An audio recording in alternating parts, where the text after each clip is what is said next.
반갑습니다, 여러분. 네. 몇 번을 반가워하는지. 네, 오늘은 그 예배 시작 전에도 이제 말씀드렸던 것처럼 성례 그리고 그 중에서도 세례에 대해서 좀 같이 이야기를 나누는 시간을 가지려고 합니다. 또 이제 오후 예배에 국룰이 있죠. 먼저 소율이 문답을 함께 읽으면서 시작을 하면 좋을 것 같은데요. 제가 문을 읽어드릴 테니 여러분들이 답을 해주시면 되겠습니다. 91문입니다. 성례가 어떻게 우리의 구원을 위한 효과적인 수단이 될 수 있습니까?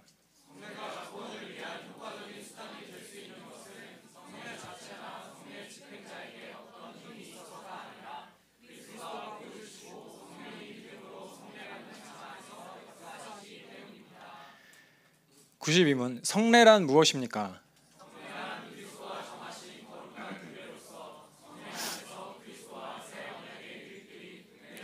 상징들을 통해 신자에게 나타나고 확인되며 적용됩니다. 신약의 성례들은 무엇입니까? 세례의 정의는 무엇입니까? 세례는 성부와 성자와 성령의 이름으로 물로 씻는 것으로서 우리가 그리스도와 연합되었다는 것과 은혜 언약의 유익에 참여한다는 것과 주님의 사람이 되기로 약속하는 것을 상징하고 확증하는 것입니다. 세례는 누구에게 베풀어야 합니까? 세례는 보이는 교회 밖에 있는 사람에게는 그리스도에 대한 신앙 고백과 순종을 하기 전까지는 줄 수 없지만 보이는 교회 회원의 유아에게는 베풀 수 있습니다. 네, 오늘 좀 많죠? 먼저는 우리가 지금 어디쯤에 왔는지 저는 이제 이거 소리문답 설교할 때마다 얘기를 하는 것 같아요. 그래서 그거를 좀 다시 한 번 더 얘기를 하고 넘어가면 좋을 것 같은데요. 1문부터 38문까지는 하나님에 대해서 믿어야 할 것이었고, 그리고 39문부터 107문까지는 하나님께서 사람에게 요구하시는 의무가 무엇인가에 대해서 이렇게 계속 배워 나아가고 있습니다. 그리고 우리는 88문을 통해서 그리스도의 구속의 유익을 전달하는 수단으로서 은혜의 수단이라는 것들을 배웠고, 그리고 저번 시간에 이제 금옥 전사님께서 말씀에 대한 말씀을 전해주셨죠. 그리고 이제 오늘 성례, 그 중에서도 세례에 대해서 이제 제가 말씀을 전할 차례고, 다음에는 이제 성찬에 대해서 말씀을 듣는 시간들을 가지려고 합니다. 먼저는 이제 91문을 통해서 우리가 알 수 있는 것은 무엇입니까? 성례가 어떻게 우리의 구원을 위한 효과적인 수단이 될 수 있습니까? 라는 질문에 대해서 소율이 문답은 성례가 구원을 위한 효과적인 수단이 될 수 있는 것은 성례 자체나 성례 집행자에게 어떤 힘이나 능력이 있어서가 아니라 그리스도가 복을 주시고 성령이 믿음으로 성례 받는 자 안에서 역사하시기 때문이다라고 우리에게 가르쳐주고 있습니다. 성례, 그러니까 세례와 성찬이 효과적으로 은혜를 전달할 수 있는 것은 세례를 받을 때 어떤 물이나 그런 어떤 환경들이 능력이 있어서 우리를 정결케 만드는 것도 아니고, 성찬 자체가 가지고 있는 어떤 그 고유한 능력 때문이 아니라는 겁니다. 네, 좋은 효과였어요. 우리가 여러 차례 배웠던 것처럼 우리들의 죄를 깨끗게 하고 우리를 정결케 하는 것은 그리스도 예수의 보혈의 피 말고는 없습니다. 또 무엇을 말하고 있죠? 91문에서 성례를 집행하는 사역자들에 대해서도 이야기를 하고 있어요. 성례를 집행하는 사역자들에게 어떤 능력이 있다고 하는 것도 아니었죠. 물론 여러분들이 세례를 어떻게 받으셨는지 모르겠지만, 아마도 물론 다시 받는 건 안 되지만 다시 받게 된다면 여러분들이 존경하는 사역자에게 받고 싶어 하실 것 같아요. 그렇지 않나요? 이왕이면은 내가 존경하는 사람에게, 나를 잘 목양해줬던 사역자에게 세례를 받으면 참 좋겠다라는 생각을 하실 거라고 생각합니다. 그렇지만 그렇지 않다고 하더라도 존경하는 목사님에게, 혹은 소위 이제 능력 있어 보이는 목사님에게 세례를 받지 않다라고 하더라도, 그러니까 그렇지 않은 다른 분들에게 세례를 받더라도 뭔가 하자 있는 세례를 받는 게 아니라는 거죠. 세례를 집례하는 사람의 경건과 능력 때문에 우리들의 죄가 씻기는 게 아니라, 그런 것들 때문에 우리가 은혜를 받게 되는 것이 아니라 예수 그리스도의 대속의 피가 그것만이 우리들의 죄를 깨끗게 하기 때문입니다. 소율이 문답은 그리스도께서 복을 주시고 성령께서 역사하실 때 효력이 있다라고 덧붙여서 말하고 있어요. 성례의 능력은 다른 게 아니야, 성령께 있는 거지, 그 자체나 집례자에게 있는 게 아니야 라고 우리들에게 딱 못을 받고 시작을 하고 있습니다. 그리고 이어지는 문답에서 성례는 누가 제정한 거라고 하죠? 우리는 성경의 여러 부분에서 여러 본문을 통해서 성례를 정하신 분이 제정하신 분이 그리스도라는 것들을 알 수 있습니다. 대표적으로 마태복음 28장에 나와 있죠. 19절부터 20절에 보면 세례에 대해서 이렇게 이야기를 합니다.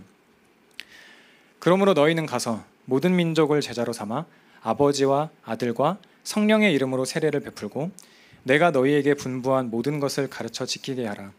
볼지어다 내가 세상 끝날까지 너희와 항상 함께 있으리라 하시니라. 괜히 실실 웃음이 나는 거는 이게 강도사고시 시험에 나왔기 때문인데요. 네. 중요한 것은 지금 저희가 이제 설교를 하고 있다는 거고 정신을 집중해야 된다는 거죠.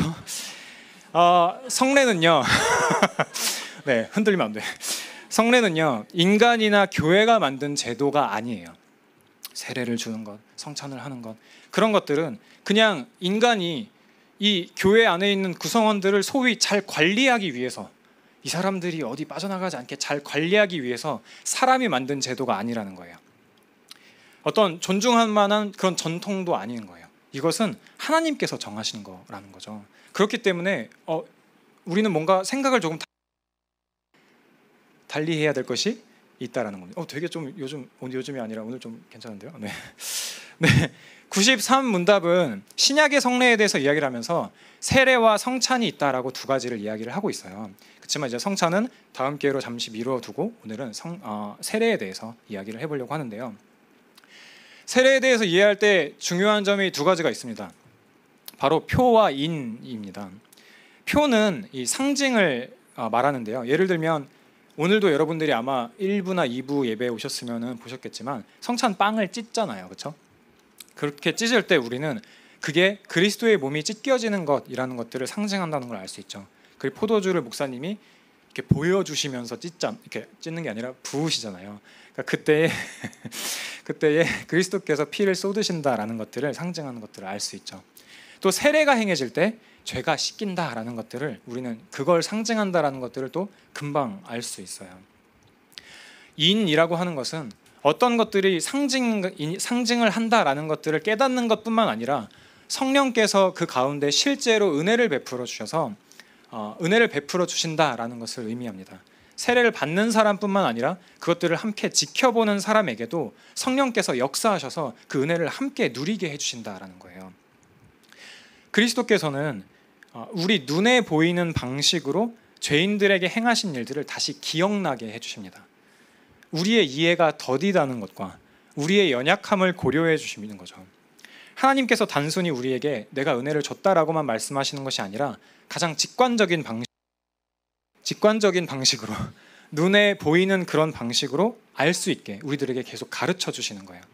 그러니까 이걸 생각했을 때 구약 백성들이 출애굽에서 하나님께서 주신 만나를 먹을 때 하나님께서 우리를 먹이시는구나, 하나님께서 우리의 하나님이시구나 라는 것들을 그냥 글로만 이야기로만 듣는 것이 아니라 만나를 씹으면서도 그들은 생각을 했을 거라는 말이죠. 하나님께서 진짜 나를 이렇게 먹이시는구나 라는 걸 말이죠. 그래서 이 교부들은요, 성례에 대해서 이렇게 짧게 정의를 내립니다. 눈에 보이지 않는 은혜를 나타내는 눈에 보이는 표라고요. 눈에 보이지 않는 은혜를 나타내는 눈에 보이는 표. 이제부터는 성례 중에 하나인 세례에 대해서 같이 좀 함께 살펴보려고 하는데요. 한번 생각해봤으면 좋겠어요. 제가 예배 시작 때도 이제 말씀을 드렸지만 여러분은 세례를 받으실 때 어떤 생각으로 받으셨습니까? 아마 아주 어릴 적에 받으신 분들도 있었을 거고, 뭐 친구가 받으니까 같이 세례 교육에 왠지 꿀리는 것 같아서 친구들과 같이 그렇게 받으신 분들도 있을 거고, 뭐 형제님들 중에서는 군대에 가서 이제 또 그 배고픈 시절에 정말 과자도 못 먹고 그렇게 4주 5주 있다 보면은 꼭 이제 군대 목사님이 오셔서 그렇게 얘기하시잖아요. 오늘 교회로 세례 받으러 오면 햄버거를 주겠다. 그럼 어떻게 안 갑니까? 네, 그런 친구들을 많이 봤어요. 그래서 3종 세트를 다 가지고 있는 친구도 있었죠. 군대에 이제 기독교, 천주교, 불교 다 있는데 그 모든 세례를 다 가지고 있는 거예요. 그래서 기독교에서는 햄버거를 준다. 그럼 막 우르르 가. 그럼 그 다음 주에는 불교에서 꿀떡을 준다. 그럼 또 그걸 어떻게 참습니까? 그럼 또 가고, 막 천주교에서 뭐 준다 하면 또 가고, 막 그런 식으로 아마 받으신 분들도 뭐 있지 않을까 하는 생각이 듭니다. 그럼 그때에 혹은 그렇게 받지 않았다라고 하더라도 여러분들이 교회에서 진지하게 목사님 목회자로부터 세례에 대한 교육을 받으면서 세례식을 했을 때 그때 여러분들의 세례식은 어땠습니까? 뭔가 목사님이 설교를 하셨을 거고 여러분들이 앞에 나와서 뭐 간증을 하는 시간들도 조금 있었을 것 같기도 하고요. 그런 시간들이 있었겠죠. 굉장히 감동적인 시간들도 시간을 보낸 분들도 분명히 있었을 거라고 생각을 합니다. 뭔가 재앙이 난 것 같은데요, 이쪽에. 네. 저는 이제 시광교회에 온 지 한 6년이 돼가는 것 같습니다. 그리고 이제 여러 차례 세례를 하는 것들을 봤어요. 근데 이제 참 되게 감사했던 게, 그러니까 단 한 번도 은혜롭지 않고 몸이 건조했던 세례를 본 적은 없는 것 같아요. 이 교회에서는 세례를 할 때마다, 누군가가 세례를 받을 때마다 굉장히 은혜로웠고, 목사님이 나와서 그 두터운 손으로 물을 떠서 사람들에게 뿌리시는 것들을 보면서도 이제 굉장히 이게 되게 좋다, 이렇게 감동을 받는 그런 시간들이 여러분 두터운 거에 꽂히시면 안 돼요. 그런 시간들로 보냈습니다. 실제로도 나도 저렇게 세례를 받았던 때가 있었지라는 생각과 함께 이 앞에 나와서 저 친구가 저렇게 변했구나, 와, 저 사람이 저런 고백을, 자신의 신앙 고백을 사람들 앞에서 하게 됐구나라는 사실에 하나님께서 계속 우리 교회에 일하고 계시는구나를 눈에 보이는 방식으로 확인할 수 있어서 또 다른 감동이 있었던 것 같기도 해요. 그렇다면 여러분들이 받았다라고 하는, 여러분들이 받은 그 세례는 지금 여러분들에게 어떤 의미를 자,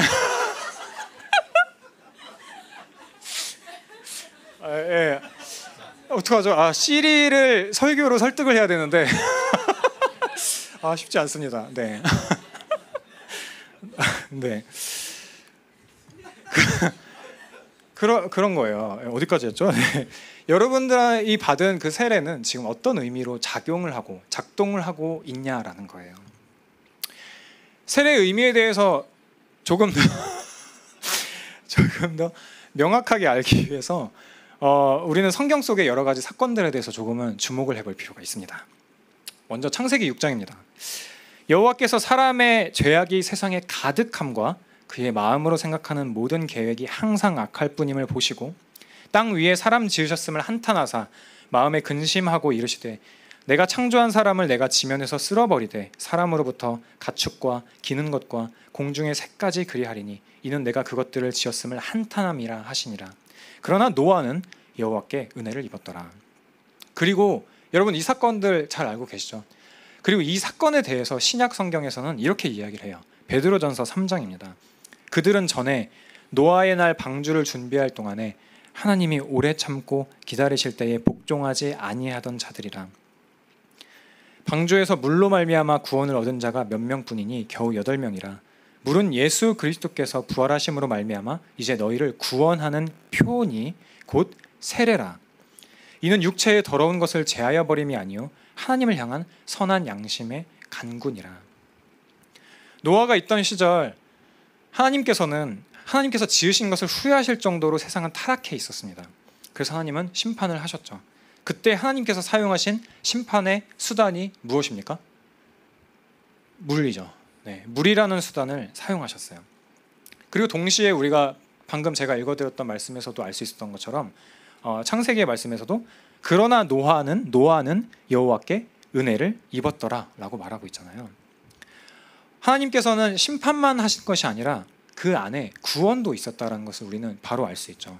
노아와 그의 가족들은 하나님께 택함을 받아서 구원을 받았습니다. 그런데 노아를 제외한 그의 가족들은 뭔가 그들의 의로움으로 구원을 받은 게 아니에요. 노아는 그 시대의 의로운 자라라는 말씀들이 분명히 있지만 그 가족들을 향해선 그런 말들이 있지가 않잖아요. 그냥 노아와 함께 방주에 탔을 뿐이에요. 탑승했을 뿐이에요. 그렇기 때문에 그들이 살 수 있었던 겁니다. 그렇게 그들은 홍수라는 심판을 피할 수가 있었죠. 또 다른 장면을 하나 더 봅시다. 하나는 모세와 이스라엘 백성들이 홍해를 건너는 사건이에요. 고린도전서 10장입니다. 형제들아 나는 너희가 알지 못하기를 원하지 아니하노니 우리 조상들이 다 구름 있고 바다 가운데 지나며 모세에게 속하여 다 구름과 바다에서 세례를 받고 모세에게 속하여 다 구름과 바다에서 세례를 받고 본문에서 바울은 이스라엘 백성들이 홍해를 건너는 사건을 이야기를 하고 있어요. 그러면서 모세에게 속했다라고 이야기를 하고 있죠. 다른 번역들을 여러 개를 찾아보면요, 모세와 연합했다라고 이야기를 하기도 해요. 모세와 연합해서 건넜다라고요. 그리고 바울은 당시 사람들이 겪은 사건들을 가리켜서요, 세례라고 이야기를 하고 있어요. 이게 세례다라고요. 그리고 이 사건이 말하고 있는 건 무엇입니까? 이것도 역시 심판을 말하고 있죠. 홍해를 건널 때에 애굽을 심판하셨고 애굽의 병사들은 그 홍해에서 물에 빠져 죽임을 당했잖아요. 이스라엘 백성들은 홍해를 잘 건너갔어요. 그렇게 그들은 심판을 피해 갔습니다. 이번에 이스라엘 백성들이 구원을 얻을 수 있었던 이유는 무엇입니까? 그들의 의로움 때문이었나요? 그들이 뭔가를 행했나요? 아니죠. 모세에게 속했을 뿐이에요. 그렇죠? 이 두 가지 이야기에서 우리들은 공통점을 좀 찾아볼 수가 있습니다. 먼저는 두 이야기 모두 누군가가 탑승을 할 만한 게 있었어요. 속할 만한 게 있었어요. 다른 말로 바꾸자면 중보자가 있었어요. 방주가 있었고요. 그리고 모세가 있었죠. 그리고 심판의 도구가 똑같이 있었습니다. 물이었죠. 이 두 사건의 의미는 같습니다. 하나님께서 하나님의 백성이 아닌 자들을 심판하시고 하나님의 백성인 자를 구원하시고 또 그들의 행위로가 아니라 중보자를 통하여서 구원한다라는 것들을 우리는 이것들을 통해서 알 수 있어요. 근데 왜 이 두 이야기가 세례를 말한다고 이야기를 하고 있을까요? 그러니까 사실 이 두 이야기는 한 가지 이야기를 가리키고 있습니다. 이것은 예수 그리스도께서 죽으시고 부활하셔서 예수 그리스도께서 행하신 일들로 그리스도 안에 거하는 자들, 그리스도와 연합한 자들, 그리스도께 속한 자들, 그들이 하나님의 진노, 물을 피하는 것처럼 하나님의 진노와 심판을 면하고 구원을 받는다라는 것을 의미하고 있습니다. 성령의 이름으로 세례를 받을 때 세례를 주는 사람, 그리고 받는 사람, 그리고 그것들을 보는 사람들 모두가 이 두 이야기에서 나오는 장면을 실제로 눈으로 보게 되는 거예요. 우리의 공로가 아니라 심판에서 건져내어짐을 받았다라는 것들을 세례라는 것들을 통해서 우리는 눈으로 확인할 수 있게 된다라는 겁니다. 세례가 가지고 있는 의미는 또 그리스도와의 연합을 뜻하고 있습니다. 로마서 6장입니다. 무릇 그리스도 예수와 합하여 세례를 받은 우리는 그의 죽으심과 합하여 세례를 받은 줄을 알지 못하느냐. 그러므로 우리가 그의 죽으심과 합하여 세례를 받음으로 그와 함께 장사되었나니 이는 아버지의 영광으로 말미암아 그리스도를 죽은 자 가운데서 살리심과 같이 우리로 또한 새 생명 가운데서 행하게 하려 하심이라. 만일 우리가 그의 죽으심과 같은 모양으로 연합한 자가 되었으면 또한 그의 부활과 같은 모양으로 연합한 자도 되리라. 여기서 좀 중요하게 살필 부분은요, 그리스도 예수와 합하여 세례를 받는다라는 부분입니다. 이것은 그리스도 예수와의 연합을 말을 하고 있는데요, 세례는 우리가 죄로부터 깨끗게 되었다라는 것을 말해줌과 동시에, 가르쳐줌과 동시에 우리가 그리스도 예수와 연합한 존재라는 것을 가르쳐줍니다. 세례를 받을 때 우리는 물에 잠기죠. 그리고 동시에 그리스도의 죽으심과 같이 되고 또 우리의 옛사람이 거기서 죽는 것을 우리는 경험하게 됩니다. 그리고 물에서 올라옴으로써 그리스도께서 부활하신 것 같이 다시 이제는 옛사람으로 사는 것이 아니라 새로운 몸을 입은 자로, 새로운 자아를 가진 자로 살아가게 되는 것입니다. 우리는 교회를 다니면서도 우리는 은혜를 안다라고 이야기를 하면서도 하나님께서 우리들을 구원하셨다, 은혜로 구원하셨다라는 것들을 알매도 불구하고 교회 생활을 할 때에 내가 앞으로 어떻게 행하느냐에 따라서 우리의 의의 크기가 달라진다라고 생각하기 쉽습니다. 더 많이 순종하면 교회 안에서 더 많은 의를 취할 수 있을 거라고 생각하죠. 획득할 수 있을 거라고 생각을 하죠. 하지만 그리스도와 연합했다라는 것은요, 이미 우리가 어떤 행위로도 이룰 수 없는 크기의 의로움이 그리스도 예수를 통해 우리에게 주어졌다라는 것을 의미합니다. 그분과 연합을 통해서 그렇게 우리가 그런 의를 획득하게 됐다라는 것들을, 의롭다라고 칭해 주신다라는 것들을 우리는 알 수 있습니다. 그렇기 때문에 교회를 다니면서 우리가 의지해야 될 것은 뭐냐면요, 내가 교회에서 수고한 몇 가지의 선행들, 그로 인해 떳떳하게 교회를 다닐 수 있는 마음이 아니라요, 그리스도께서 자기 백성과 연합하셨다는 사실입니다. 그리스도와 연합한 성도를 무너뜨릴 수 있는 유일한 기회는 무엇입니까? 그리스도를 무너뜨리는 겁니다. 그리스도와 연합되어 있는 성도를 완전히 망하게 할 수 있는 유일한 길은 그리스도를 망하게 하는 길이에요. 여러분, 그게 가능하겠습니까? 누군들 그게 가능하겠습니까? 절대로 불가능합니다. 그 연합은 절대로 흔들리지 않습니다. 그러니까 여러분, 이 사실들을 신뢰하십시오. 이 사실들을 믿고 진리를 누리십시오. 또 세례는 공동체의 연합을 의미하기도 합니다. 갈라디아서 말씀입니다. 누구든지 그리스도와 합하기 위하여 세례를 받은 자는 그리스도로 옷 입었느니라. 너희는 유대인이나 헬라인이나 종이나 자유인이나 남자나 여자나 다 그리스도 예수 안에서 하나이니라. 너희가 그리스도의 것이면 곧 아브라함의 자손이요 약속대로 유업을 이을 자니라 라고 말씀을 하고 있습니다. 여러분, 유대인과 헬라인은 완전히 남입니다. 이웃 정도도 아니고 그냥 남이에요. 종과 자유인 역시도 사회적인 위치 자체가 다르죠. 남자와 여자 역시도 성향이 많이 다르잖아요. 우리는 같은 종과 같은 언어를 사용하면서 같은 문화를 누리는 사람들과도 성향 차이가 발생한다는 것들을 알 수 있어요. 조금이 아니라 매우 크게 발생해서 관계 가운데서 어려움을 겪기도 하죠. 그런데 바울은 의도적으로 더욱더 확실하게 성향이 다를 것 같은 사람들을 비교하면서 이들은 하나다라고 이야기를 하고 있어요. 그리고 이들이 한 몸일 수 있는 이유에 대해서 고린도전서 12장에서는 이렇게 이야기를 하고 있습니다. 똑같은 말을 사용해요. 우리가 유대인이나 헬라인이나 종이나 자유인이나 다 한 성령으로 세례를 받아 한 몸이 되었고 또 다 한 성령을 마시게 하셨느니라. 이들이 하나 된 거는 하나 되기 프로그램을 했기 때문이 아니에요. 교회에서 잘 짜여진 손에 손잡고 하나 되어 걸어가자라는 프로그램을 잘 해서 그렇게 된 것이 아니에요. 이들이 잘 섞일 수 있는 성향을 가진 사람들만 여기 모여서가 아니라는 거예요. 아무리 성향이 다르고 잘 안 맞는다라고 할지라도 뭔가 좋아하는 대상이 같으면, 좋아하는 취미가 같으면 마음의 벽은 순식간에 사라지는 것을 여러분들은 인간관계를 통해서 느끼셨을 겁니다. 같은 아이돌을 좋아하거나 취미가 같다면 친해지기가 굉장히 쉽죠. 빠르게 친해질 수 있죠. 심지어는 어떤 노력도 필요하지 않을 수도 있습니다. 이들이 하나 될 수 있는 거는요, 이들이 그리스도를 자기 자신에게 은혜를 베풀어 주신, 구원의 은혜를 허락해 주신, 그리스도 안으로 우리를 불러주신 그 은혜 때문에, 그 한 성령으로 세례를 받았기 때문에 이들이 그리스도 예수 안에서 하나가 될 수 있었던 것입니다. 이게 무슨 의미입니까?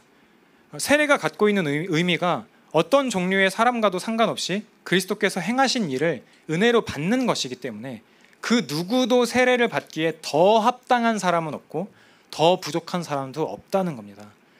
그렇다면 생각해 봅시다. 공동체 내에서, 이 청년 이부 안에서 사회적인 지위와 재산, 외모 등등으로 우리는 조금도 우월감을 가져서는 안 된다라는 겁니다. 로마서 6장 말씀을 통해서도 봤던 것처럼 주님의 죽으심과 연합하여 주님과 함께 죽었다는 것은요, 서로 원수 삼고 편가르기 하던 자기 중심성에서 그 자기 중심성에 갇힌 나를 죽이는 것을 의미합니다. 그리스도와 함께 옛 자아가 죽고 새로운 삶을 사는 사람들, 바꿔 말하자면 세례를 받은 사람들, 그런 사람들은 이전에 자신에게서 나올 수 없는 행동들을 하면서 살아갑니다. 내가 무시하던 대상을 향해서 기대를 하게 돼요. 나에게 역사하시는 하나님께서 그 사람에게도 일하고 계심을 신뢰하는 마음을 갖게 돼요.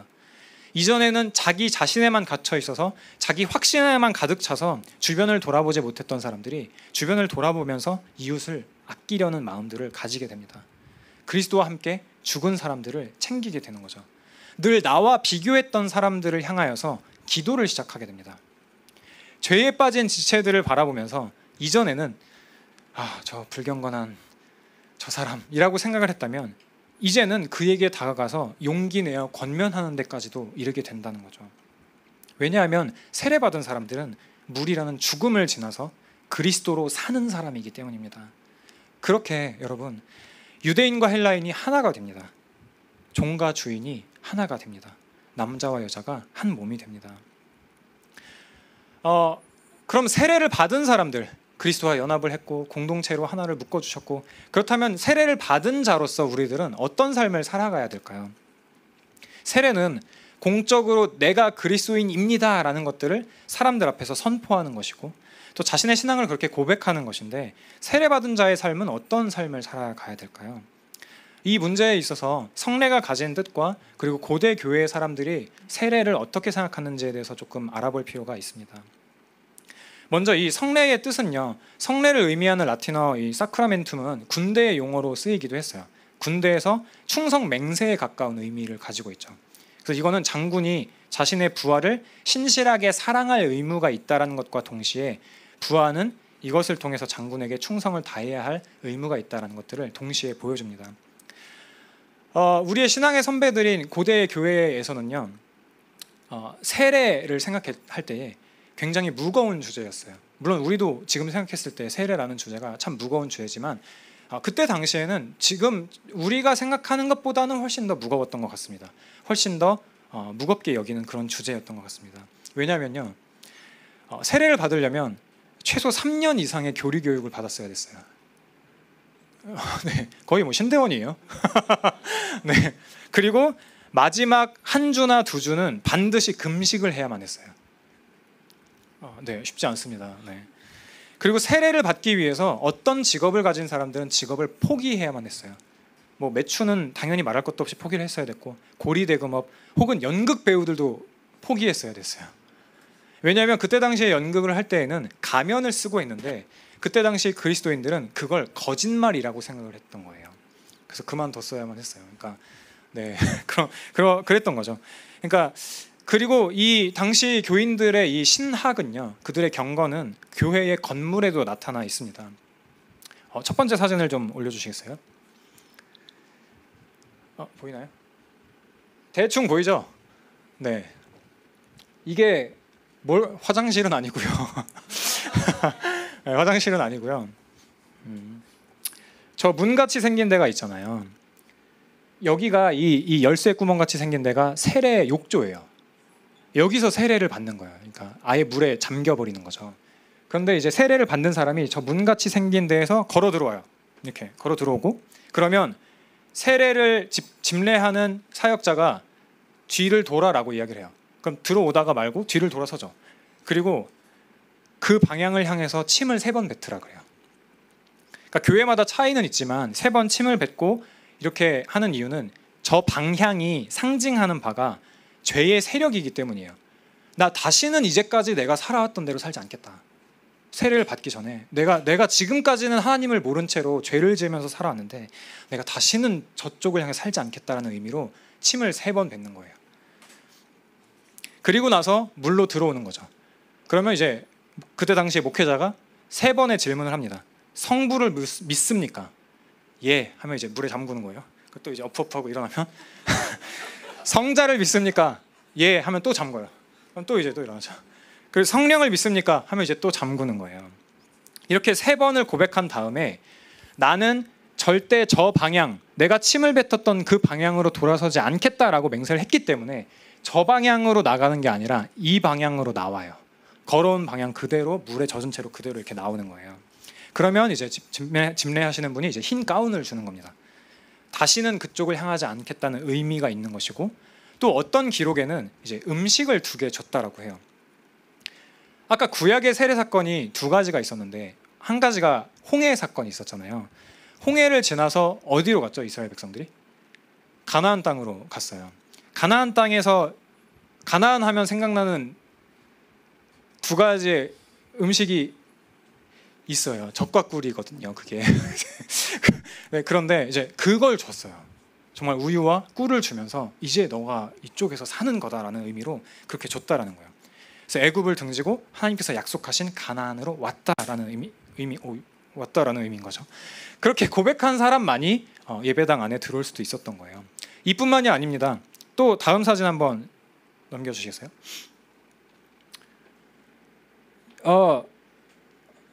네, 굉장히 페어 같은데 이게 이제 성 요한 교회의 터가 남은 건데, 이렇게 둥그란 거 보이시나요? 밑으로 이렇게 소세지 모양 같이, 소세지는 아닌가? 이렇게.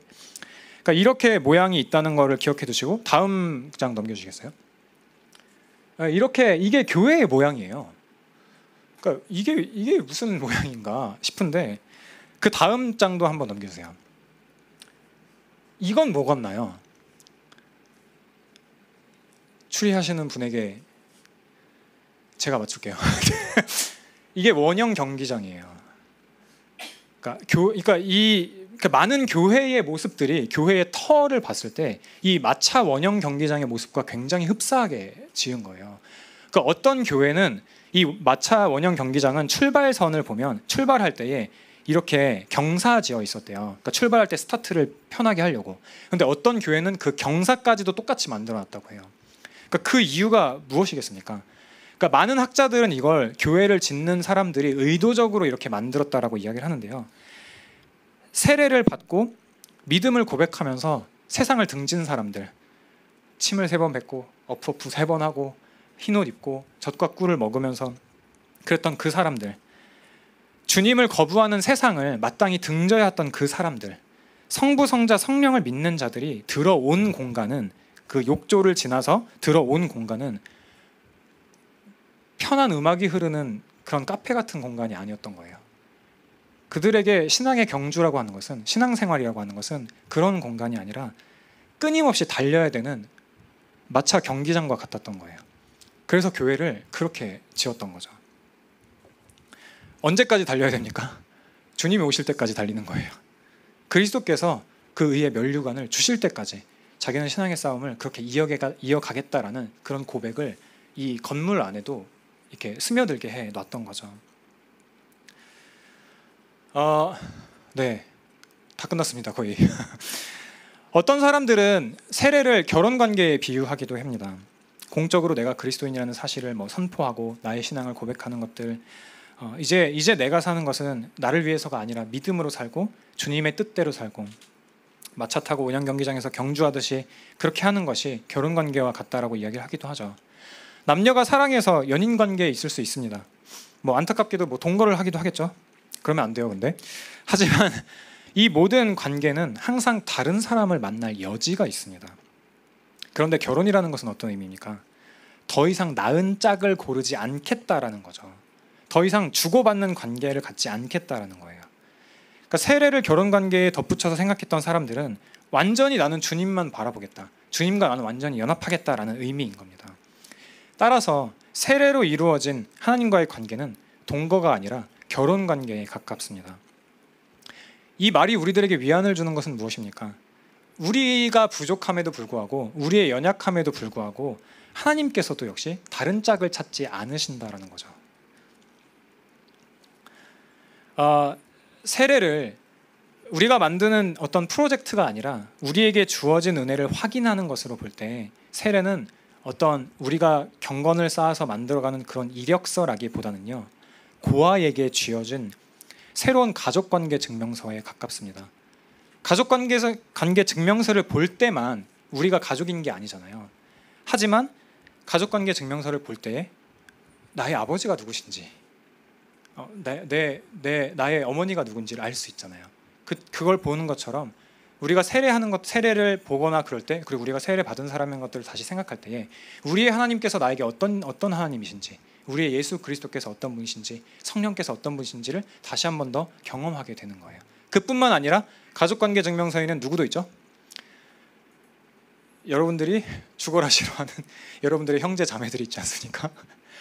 우리들이 다 같이 있는 거예요, 그 안에. 그렇게 생각을 또 해볼 수 있습니다.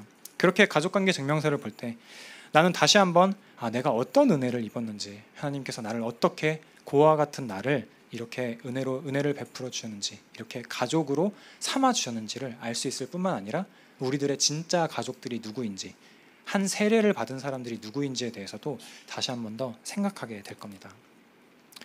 우리 찬양하고 기도합시다.